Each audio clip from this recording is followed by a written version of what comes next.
Hay lugares donde el polvo nunca se asienta del todo. La Colonia Esperanza, en las afueras de Guadalajara. Era uno de esos lugares, calles de tierra que se convertían en lodo cada temporada de lluvias, casas de black sin terminar con varillas oxidadas apuntando al cielo como promesas rotas. Y una sola tienda, donde Doña Remedios vendía de todo desde toties hasta chismes. En el año 2003, cuando todo el mundo hablaba del nuevo milenio como si algo hubiera cambiado, en La Esperanza todo seguía igual, las mismas familias, las mismas rutinas. Las mismas reglas no escritas sobre lo que se podía y no se podía hacer. Y una de las reglas más férreas era esta: las mujeres se casan con hombres, tienen hijos. Y todo lo demás es una abominación que no se nombra. Zoe y Sofía crecieron en la misma calle, no solo la misma colonia. La misma maldita calle de tierra donde los niños jugaban fútbol con una pelota desinflada, y las madres colgaban ropa en tendederos que cruzaban de casa a casa como puentes improvisados. Zoe vivía en la casa azul con el techo de lámina que hacía un ruido infernal cuando llovía. Sofía, 3 casas más abajo, en la que tenía un limonero en el patio que nunca daba limones decentes. Desde los 7 años fueron inseparables. Compartían todo: loncheras, secretos, sueños de salir algún día de ahí. De ver el mar que ninguna de las dos conocía. Pero hay cosas que no se comparten. Hay sentimientos que aprendes a enterrar tan profundo que ni siquiera tú sabes que están hasta que un día, sin aviso, salen a la superficie y te das cuenta de que lo que pensabas que era amistad era algo completamente diferente. Algo que en La Esperanza no tenía nombre permitido. Algo que, si alguien lo descubría, podía costarte todo: familia, hogar, seguridad, tu vida entera. Cuando terminaron la secundaria, en 2001. Se separaron. Sofía consiguió trabajo en una maquiladora al otro lado de la ciudad. Zoe empezó a ayudar a su madre vendiendo tamales en el mercado municipal. 2 años sin verse. 2 años donde cada una intentó olvidar esa cosa sin nombre que palpitaba entre ellas desde los 15 años. Cuando sus manos se rozaron alcanzando el mismo libro en la biblioteca de la escuela, y el mundo se detuvo por 2 segundos eternos. Pero el destino, o la geografía, o simple mala suerte, las puso frente a frente otra vez. Y esta vez, no había forma de seguir fingiendo que lo que sentían era solo amistad. Esta vez, el secreto que habían guardado tan bien, iba a salir a la luz de la forma más brutal posible, porque en La Esperanza siempre hay alguien mirando, siempre hay alguien esperando el momento perfecto para convertir tu vida privada en espectáculo público. Zoe estaba descargando cajas de tomates en el puesto de su madre cuando la vio. No la reconoció inmediatamente. 2 años habían cambiado a Sofía de formas sutiles pero innegables. Estaba más delgada. El cabello más corto de como lo usaba en la secundaria. La ropa más ajustada, más urbana. Como si el trabajo en la maquiladora la hubiera pulido de alguna forma. Pero cuando sus ojos se encontraron a través del bullicio del mercado, el tiempo colapsó. Fue como si los 2 años desaparecieran y volvieran a tener 17, sentadas en la azotea de la casa de Sofía viendo el atardecer y sin atreverse a nombrarlo, sintiendo la proximidad de sus cuerpos como electricidad contenida. Zoe. La voz de Sofía era diferente también, más grave, con un cansancio que no tenía a los 17. Dios mío. Eres tú. Zoe dejó caer la caja. Los tomates rodaron por el suelo de concreto, y ninguna de las dos se movió para recogerlos. Sofía. El nombre salió como un suspiro, como algo que había estado guardando en el pecho durante demasiado tiempo. Se miraron por un momento que se extendió más de lo apropiado para 2 viejas amigas, reencontrándose, hasta que la madre de Zoe gritó desde el puesto: Zoe. Los tomates. El hechizo se rompió. Se agacharon al mismo tiempo para recoger los tomates. Sus manos se rozaron alcanzando el mismo. El contacto fue breve, accidental, y absolutamente devastador. Sofía retiró su mano como si se hubiera quemado. Lo siento. No, está bien, interrumpió Zoe rápidamente. Recogieron los tomates en silencio, cada una hiperconsciente de dónde estaba la otra, de cada casi toque. Cuando terminaron, Sofía se puso de pie, limpiándose las manos en sus jeans. ¿Sigues viviendo en la casa azul?, preguntó. Sí, tú, con mis padres todavía. No he podido ahorrar para mudarme. Hubo una pausa incómoda. 2 años era mucho tiempo, y no era nada simultáneamente. ¿Quieres tomar algo después?, Zoe se escuchó preguntar antes de poder pensarlo. Mi turno termina a las 6. Sofía dudó. Zoe pudo ver el debate interno en su rostro. No sé si sea buena idea, dijo finalmente. ¿Por qué no? Pero Zoe ya sabía por qué. Porque lo que había entre ellas nunca había sido resuelto. Solo pospuesto, porque 2 años de distancia no habían cambiado nada de lo que importaba. Porque tú sabes por qué, respondió Sofía en voz baja, mirando alrededor para asegurarse de que nadie estuviera escuchando. Nada cambió, Zoe, yo no cambié, y tú tampoco. Puedo verlo en cómo me miras. El corazón de Zoe latía tan fuerte que estaba segura de que todo el mercado podía oírlo. Entonces tal vez deberíamos hablar de eso, dijo. Finalmente, Sofía cerró los ojos por un momento. Cuando los abrió, había una mezcla de miedo y algo que se parecía peligrosamente a esperanza. Parque Morelos, 7 de la noche, pero si alguien pregunta, nadie va a preguntar, prometió Zoe. El resto del día pasó en una neblina. Zoe pesaba jitomates, cobraba, devolvía cambio. Todo en piloto automático. Su mente estaba completamente en otra parte. En ese 7 de la noche que se sentía a la vez demasiado cerca y eternamente lejos. Su madre la miró con suspicacia. ¿Quién era esa muchacha?, preguntó mientras empacaban al final del día. Sofía, de la escuela. ¿Te acuerdas? Su madre frunció el ceño. Ah, sí. La hija de los Mendoza. Se veía diferente. Hizo una pausa. Ustedes eran muy amigas, ¿verdad? Había algo en el tono de su madre que hizo que Zoe se pusiera alerta. Sí. Hace mucho que no la veía. Fue todo lo que dijo su madre. Pero el sonido llevaba un peso que Zoe conocía bien. Era el sonido de sospecha, de desaprobación, sin palabras. Se quedaron en silencio el resto del camino a casa. Cuando llegaron, Zoe dijo que tenía que salir. ¿A dónde? Su madre preguntó inmediatamente. A ver una amiga. ¿Qué amiga? Mamá, tengo 23 años. ¿Vives en mi casa?, respondió su madre con firmeza.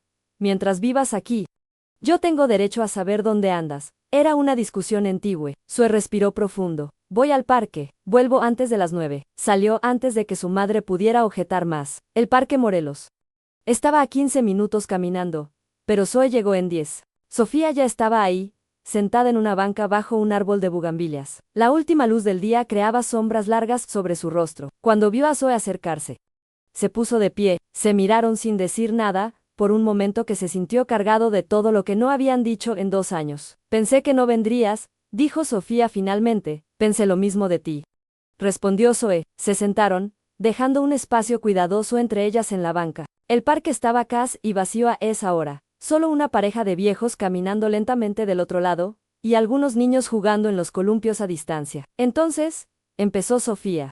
Vamos a seguir fingiendo. Zoe miró sus propias manos. No sé de qué hablas. Si sabes. La voz de Sofía era suave pero firme. Sabes exactamente de qué hablo. Lo has sabido desde que teníamos 15 años. El silencio se extendió. Finalmente, Zoe levantó la vista. ¿Y qué se supone que hagamos con eso? No es como si pudiéramos. Zoe detuvo, sin poder terminar la frase. Como si pudiéramos ¿qué? Estar juntas. Ser honestas sobre lo que sentimos. Sofía se volvió hacia ella completamente. Zoe. He pasado 2 años intentando olvidarte. Salí con un chavo de la maquiladora, porque pensé que tal vez sí me obligaba a sentir algo por un hombre. Esto se iría. No funcionó. Nada funciona. Y cuando te vi hoy, su voz se quebró. Cuando te vi hoy supe que nunca va a irse. Zoe sentía lágrimas quemando detrás de sus ojos. Sofía, tú sabes lo que pasaría si alguien supiera. Mi familia, tu familia. Toda la colonia. Lo sé, interrumpió Sofía. Créeme, lo sé. Me lo he repetido 1000 veces, pero también sé que no puedo seguir viviendo así. Fingiendo que no siento lo que siento, fingiéndome a mí misma. Extendió su mano lentamente, dándole a Zoe tiempo para alejarse. Cuando sus dedos se entrelazaron, fue como si algo que había estado roto se recompusiera. Entonces, ¿qué hacemos?, preguntó Zoe.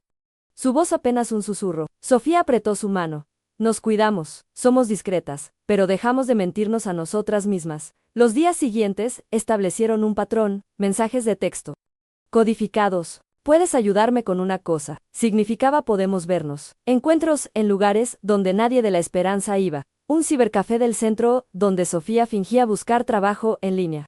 Un cine en una plaza comercial a media hora en camión donde veían películas que ninguna de las dos realmente miraba, demasiado conscientes de la proximidad en la oscuridad, de sus hombros rozándose, de la tentación de tomar la mano de la otra, siempre cuidadosas, siempre vigilantes. El miedo era una tercera presencia constante entre ellas, pero había momentos, pequeños momentos robados que se sentían como respirar después de estar bajo el agua. Una noche, 3 semanas después del reencuentro, se encontraron en la azotea abandonada de un edificio viejo cerca del mercado. Sofía había llevado cervezas, Zoe una bolsa de chicharrones. Se sentaron en el suelo de concreto, la ciudad, extendiéndose debajo de ellas en un mar de luces amarillas. ¿Te acuerdas cuando decíamos que íbamos a irnos de aquí? Sofía preguntó, mirando el horizonte, que íbamos a conocer el mar.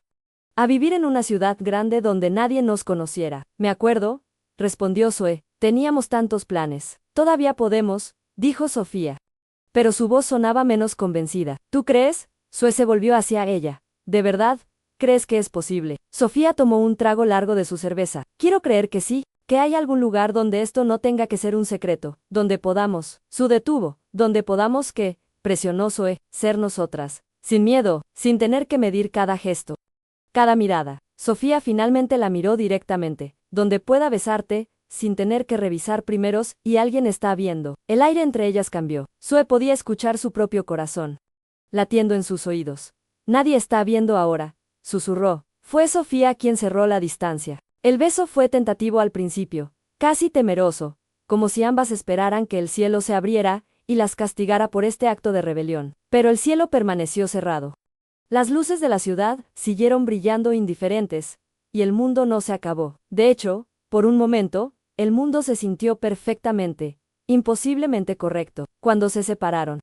Ambas tenían lágrimas en los ojos. Primera vez, murmuró Sofía. Primera vez, repitió Zoe, todavía procesando el hecho de que finalmente había sucedido después de años de quererlo. Se quedaron ahí arriba, hasta tarde, hablando de todo y nada.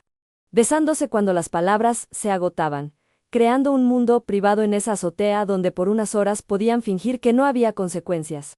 Que no había un barrio entero, esperando abajo con juicios y condenas. Pero siempre había que bajar. Y cada vez que bajaban, el peso de la realidad volvía a sentarse sobre sus hombros. Empezaron a encontrarse 2, 3 veces por semana, siempre en lugares diferentes, siempre cuidadosas de nunca establecer un patrón que alguien pudiera notar. Pero el amor, especialmente el amor negado por tanto tiempo, tiene su propia gravedad, y gravitaban la una hacia la otra con una fuerza que era cada vez más difícil de disimular. Una tarde, Zoe estaba ayudando a su madre en el puesto cuando su tía Lorena pasó. Oye, dijo sin preámbulos. Es cierto que te has estado viendo con la hija de los Mendoza. El corazón de Zoe se detuvo. ¿Qué? ¿Quién te dijo eso? La comadre Remedios dice que las ha visto juntas varias veces en el centro. Su tía la miró con una mezcla de curiosidad y algo más oscuro. Dice que se ven muy amigas. La forma en que dijo amigas hizo que el estómago de Zoe se contrajera. Somos amigas, respondió Zoe, forzando su voz a sonar casual. Desde niñas, ¿qué tiene de malo? Nada, dijo su tía. Pero su tono sugería lo contrario. Solo ten cuidado, ya sabes cómo es la gente, siempre buscando de qué hablar. Cuando se fue, la madre de Zoe la miró con una expresión que Zoe no pudo descifrar completamente. Preocupación. Tal vez, o sospecha. ¿Es cierto? Preguntó. ¿Que te estás viendo con Sofía? Ya te dije que veo amigas a veces. Zoe. Su madre dejó lo que estaba haciendo. Mírame, ¿qué está pasando? Nada está pasando, mamá, solo. Pero las palabras se atascaron en su garganta. ¿Qué podía decir? No sin confirmar las sospechas. Sin abrir una caja que sabía que no podría cerrar. Su madre suspiró. Mira, yo no sé qué. No sé lo que tú, luchó con las palabras. Solo ten cuidado. Sí. La gente en este barrio. Hablan. Y una vez que empiezan a hablar, no paran. Y las cosas que dicen pueden arruinar vidas. Era lo más cerca que su madre había estado de reconocer lo que sospechaba. Y eso asustó a Zoe más que cualquier confrontación directa. Esa noche, le envió un mensaje a Sofía. Tenemos que tener más cuidado. La respuesta llegó inmediatamente. ¿Qué pasó? La gente está notando. Hubo una pausa larga, antes del siguiente mensaje. ¿Quieres que paremos de vernos? Zoe miró su teléfono, las palabras borrándose detrás de las lágrimas. No quería parar. La idea de volver a estar sin Sofía después de finalmente tenerla era insoportable. Pero el miedo era real. Visceral. No quiero, pero estoy asustada. La respuesta fue inmediata. Yo también, pero no quiero perderte otra vez. Se encontraron esa noche en un lugar nuevo. Un parque industrial abandonado en las afueras de la colonia. Peligroso, tal vez, pero más peligroso era seguir yendo a los mismos lugares. Se besaron con una desesperación que no habían sentido antes, conscientes de que cada encuentro podría ser el último. Que vivían prestado en tiempo robado. Vamos a tener que ser más cuidadosas, dijo Sofía cuando finalmente se separaron. Lo sé, menos mensajes, menos encuentros, lo sé, pero no voy a dejarte. Sofía tomó su rostro entre sus manos. No importa qué pase, no voy a dejarte. Fue una promesa que ambas querían creer que podían mantener. Lo que Zoe y Sofía no sabían era que alguien había estado observando desde el principio. Doña Cata vivía en la casa de esquina, la que tenía las ventanas con cortinas de encaje que nunca se cerraban del todo. Tenía 72 años, artritis en las manos que ya no le permitía tejer como antes, y demasiado tiempo libre. Su vida había sido una serie de matrimonios de otras personas, bautizos de niños que no eran suyos, chismes compartidos en la tienda de Doña Remedios. Y ahora, observando a estas dos muchachas que había visto crecer, había encontrado el chisme más jugoso de toda su vida. La primera vez que las vio fue por accidente. Regresaba de la tienda al atardecer cuando las vio caminando juntas hacia el parque, sus cabezas inclinadas una hacia la otra de una forma que le pareció íntima, demasiado cercana. Siguió caminando, pero algo en la imagen se quedó con ella. Empezó a notar cosas.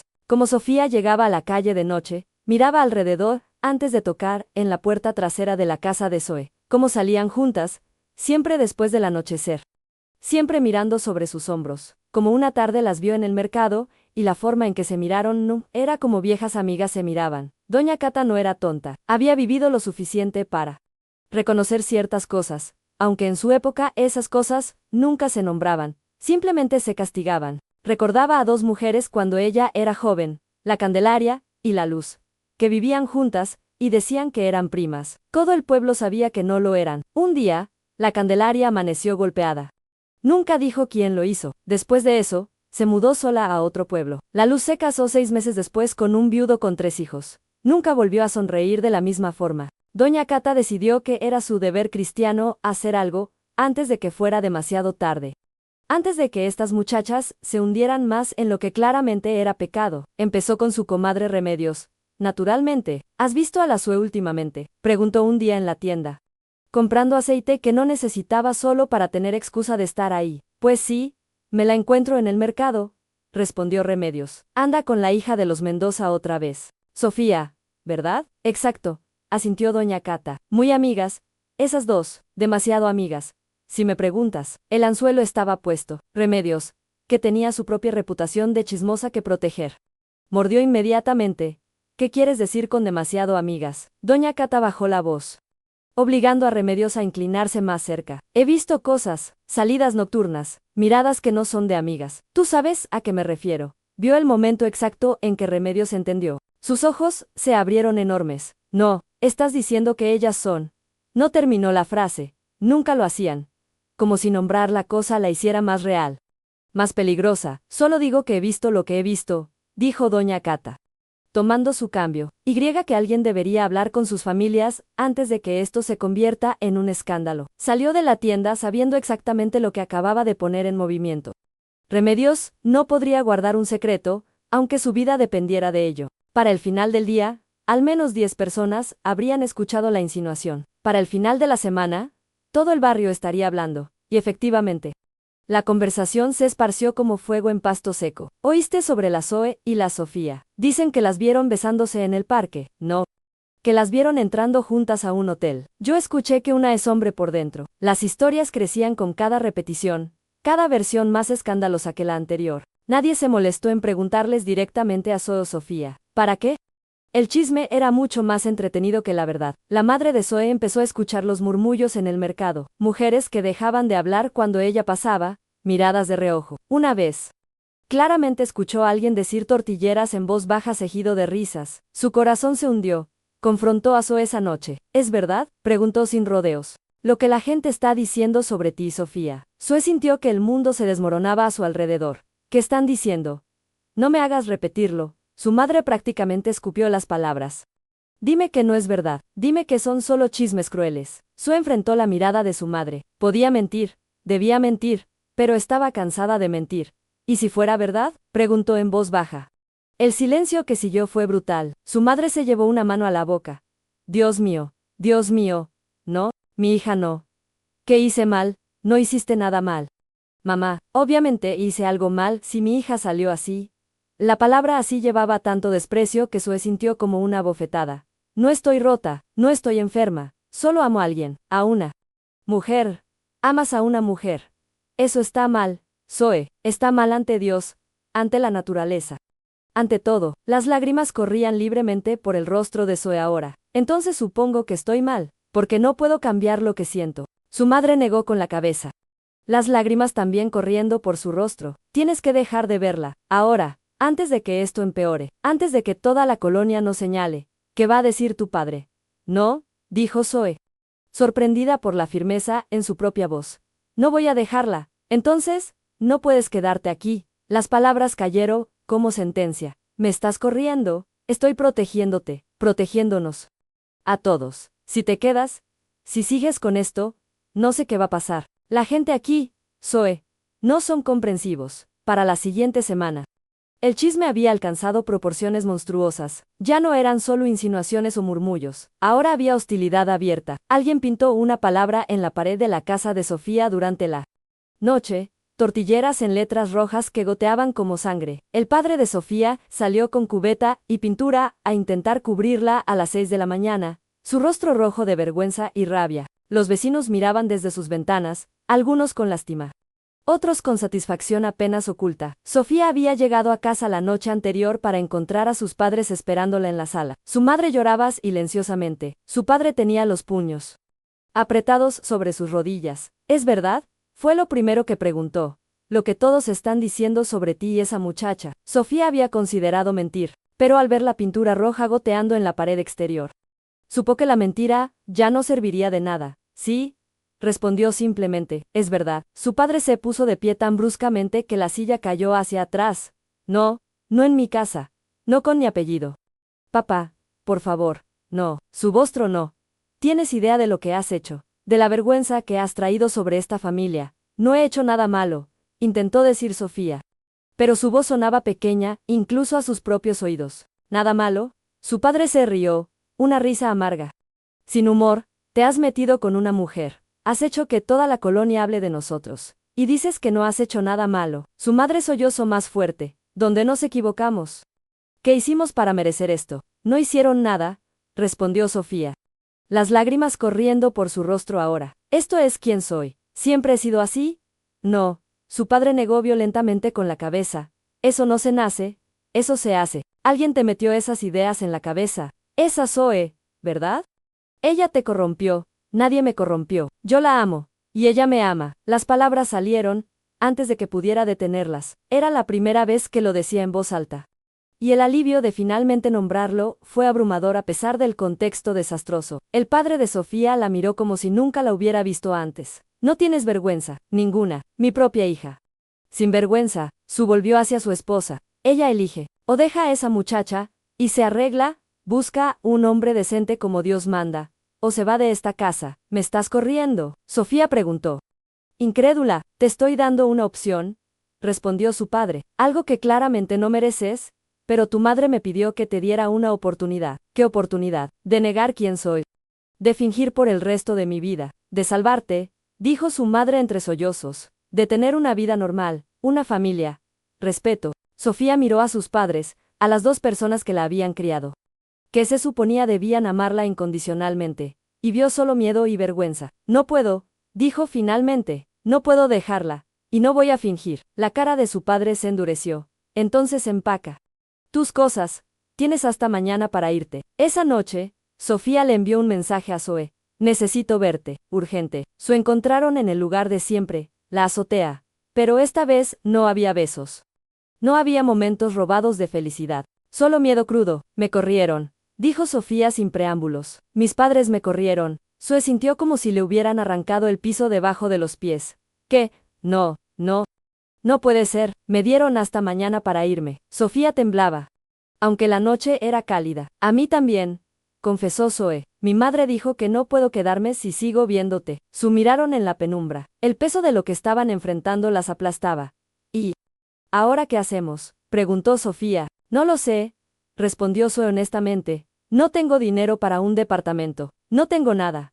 Yo tampoco. Su quedaron en silencio por un momento largo. Finalmente, Sofía habló. Hay un albergue, para mujeres, lo mencionó una compañera de la maquiladora. Dicen que ahí ayudan a mujeres que no tienen a dónde ir. ¿Un albergue? ¿Es eso o la calle? La realidad era brutal y simple. Podríamos irnos, dijo Zoe de repente. Irnos de Guadalajara, ir a la Ciudad de México, o Monterrey, a algún lugar donde nadie nos conozca. ¿Con qué dinero?, preguntó Sofía, aunque la idea era tentadora. No sé, trabajamos, ahorramos. Nos vamos cuando podamos. Mientras tanto, ¿qué? Vivimos en la calle, vivimos en el albergue, conseguimos trabajo, y aguantamos. Sue tomó las manos de Sofía, porque la alternativa es dejarnos. Y no voy a hacer eso. No después de finalmente tenerte. Sofía asintió, las lágrimas corriendo por sus mejillas. Tengo miedo, yo también, estoy aterrada, pero al menos estaremos juntas. Su abrazaron en esa azotea, dos mujeres jóvenes enfrentando un mundo que las rechazaba, aferrándose la una a la otra porque era lo único que tenían. Al día siguiente, ambas empacaron lo poco que podían llevar, una mochila cada una con ropa, documentos, algunos ahorros escasos. Se encontraron en la parada de camión, al borde de la Esperanza. Era temprano en la mañana, el sol apenas saliendo. Detrás de ellas, las casas de sus familias. Adelante. Un futuro completamente incierto. ¿Lista?, preguntó Sofía. No, respondió Sue honestamente, pero vamos de todas formas. Subieron al camión que las llevaría al centro de la ciudad, dejando atrás el único mundo que habían conocido. Cuando el camión arrancó, Sue miró por la ventana trasera, viendo la Esperanza hacerse más pequeña en la distancia. No sabía cuándo, si alguna vez volverían. El albergue Casa Refugio estaba en una colonia del centro que había visto días mejores. El edificio era viejo, con paredes descascaradas y ventanas con barrotes, pero estaba limpio y, más importante, era seguro. La trabajadora social que las recibió, una mujer de unos 50 años llamada Patricia, no hizo preguntas incómodas. Había visto suficientes casos como el de ellas para saber que algunas historias era mejor no explorar demasiado. Pueden quedarse hasta 3 meses, explicó mientras les mostraba un cuarto pequeño con 2 camas individuales. En ese tiempo, las ayudamos a buscar trabajo, a conseguir papeles si los necesitan, a ponerse de pie. La primera semana fue la más difícil. Sue consiguió trabajo lavando platos en un restaurante. Sofía encontró empleo en otra maquiladora, esta más lejos de su casa, donde nadie la conocía. Trabajaban turnos largos, volvían exhaustas al albergue, comían lo que podían pagar, dormían en camas que no eran suyas. Era duro, era agotador, pero estaban juntas, y en las noches, cuando el albergue se quedaba quieto, y las otras mujeres dormían, se encontraban en el pequeño patio trasero, bajo un cielo que nunca mostraba muchas estrellas por la contaminación lumínica. Y hablaban de sueños que parecían imposibles pero que se negaban a soltar. ¿Crees que alguna vez podamos tener una vida normal?, Sofía preguntó una noche, su cabeza recostada en el hombro de Sue. No sé qué es normal, respondió Sue, pero sí creo que podemos tener una vida, la nuestra, no la que otros esperan de nosotras, sino la que queremos. ¿Y qué es lo que quieres? Quiero despertarme contigo, quiero poder tomarte de la mano en la calle sin mirar sobre mi hombro, quiero una casa donde podamos ser nosotras mismas, pequeña, no me importa, pero nuestra. Sofía sonrió en la oscuridad. Eso suena bien. Pasaron los meses. 3 meses se convirtieron en 6, mientras ahorraban cada peso que podían. Patricia, la trabajadora social, hacía excepciones cuando podía. Había algo en estas dos muchachas que le recordaba a su propia hermana, quien décadas atrás había huido de casa por razones similares y nunca volvió. No iba a dejar que la historia se repitiera si podía evitarlo. Hay un departamento, les dijo un día. Está en una vecindad en la colonia obrera. No es gran cosa, un cuarto con cocina integrada y baño compartido con otros inquilinos, pero es barato. Y la dueña, doña Licha, no hace muchas preguntas. Fueron a verlo esa misma tarde. El departamento era efectivamente pequeño. Las paredes tenían manchas de humedad y la ventana daba a un callejón sin mucha luz. Pero era suyo. Podrían cerrar la puerta y ser ellas mismas dentro de esas 4 paredes. Lo tomamos, dijo Sofía sin dudarlo. Doña Licha, una mujer gorda, con el cabello teñido de un rojo agresivo, las miró con ojos que habían visto demasiado en la vida. ¿Son hermanas?, preguntó, aunque el tono sugería que sabía la respuesta. Somos pareja, respondió Sue, cansada de mentir. Esperó el rechazo, la puerta cerrándose en su cara. Pero doña Licha solo asintió. Renta es el día 1 de cada mes. Nada de ruidos después de las 10. Nada de drogas. Y lo que hagan en su cuarto, es su asunto. No el mío. Les dio las llaves. Cuando subieron con sus pocas pertenencias, Sofía empezó a llorar, no de tristeza, sino de alivio. Tenemos un hogar, murmuró. Tenemos un hogar. Esa noche, durmieron en el suelo porque todavía no tenían cama, pero se quedaron dormidas abrazadas. sintiendo por primera vez en meses algo parecido a la seguridad. Los meses que siguieron no fueron fáciles. El dinero era siempre escaso. Había semanas donde comían solo frijoles y toties. Zoe tomó un segundo trabajo, los fines de semana limpiando casas. Sofía empezó a tomar turnos dobles cuando podía, pero poco a poco.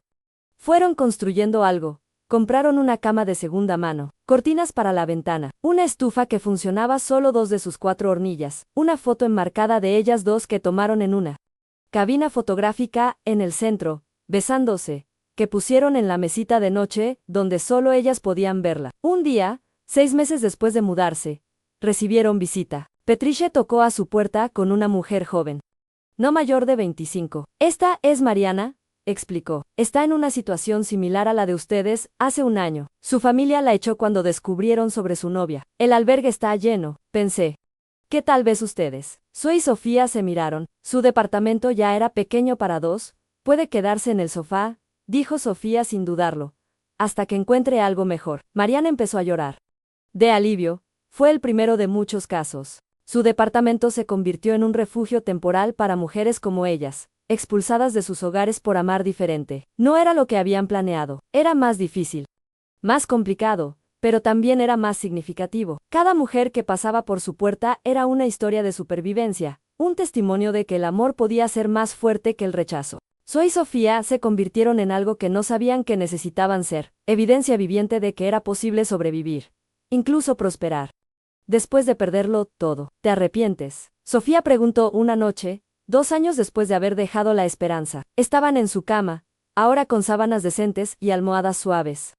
Producto de años de trabajo duro. ¿De qué? De todo. De elegirme a mí sobre tu familia, tu casa, tu vida anterior. Zoe se volvió para mirarla directamente. Ni un segundo. Tú, nunca, respondió Sofía. Perdí mucho. Sí, pero gané más. ¿Ganaste qué? A ti, a mí misma, libertad, la capacidad de vivir sin mentir. Besó a Zoe suavemente. Eso vale más que cualquier casa. Cualquier familia que me pide que niegue quién soy. Se quedaron así en su pequeño departamento en una ciudad que apenas las conocía, 2 mujeres que habían elegido amor sobre aceptación, verdad sobre comodidad. Y aunque el camino había sido brutal, aunque las cicatrices eran profundas, estaban juntas. Y eso, habían aprendido, era suficiente. 5 años después, Zoe y Sofía siguen juntas, ahora tienen un departamento mejor, con su propia cocina y baño. Zoe estudia contabilidad en línea. Sofía ascendió a supervisora en la maquiladora. No han vuelto a la esperanza. Sus familias no las han buscado. Duele, siempre duele. Pero han construido una familia nueva. Una red de mujeres que se cuidan entre sí, que celebran juntas, que lloran juntas, que entienden el precio de vivir auténticamente. A veces, en noches tranquilas. ¿Recuerdan esa calle de tierra donde crecieron? Los juegos de infancia, los secretos compartidos en azoteas, el primer beso bajo las bugambilias. Recuerdan también el dolor de ser rechazadas, la violencia de los chismes, el peso de elegir entre amor y seguridad. Y saben que volverían a hacer la misma elección, porque el amor que construyeron sobre las cenizas de sus vidas anteriores es más fuerte, más real, más suyo que cualquier cosa que tuvieron antes. Si esta historia te tocó, si reconoces algo de ti en Zoe y Sofía, quiero que sepas que no estás sola, que tu amor es válido, que mereces construir una vida que sea auténticamente tuya, aunque el precio sea alto. Suscríbete, comparte, y cuéntanos tu historia en los comentarios. Porque cada testimonio de amor que sobrevive al rechazo es un acto de resistencia, y tu resistencia importa.